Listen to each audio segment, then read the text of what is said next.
Salut, c'est Pierre Martin. Sur cette chaîne, je partage ma passion pour les voitures avec des essais, des astuces et des conseils d'entretien. Revenons donc au sujet de la vidéo.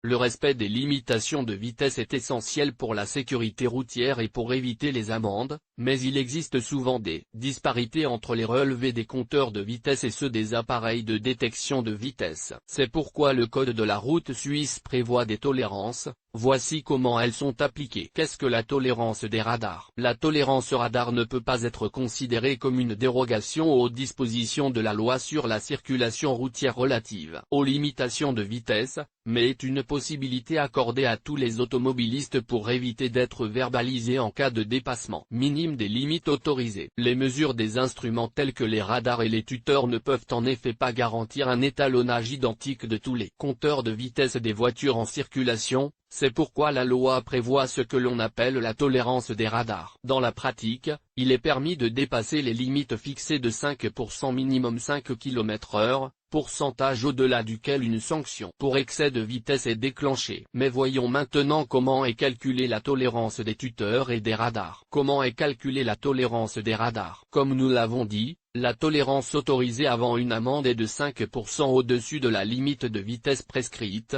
mais ce que certaines personnes ignorent, c'est qu'elle prend également en compte les décimales, arrondies à l'unité supérieure. Exemple, sur l'autoroute, la limite générique est de 130 km/h et la tolérance calculée mathématiquement est de 6,5 km/h.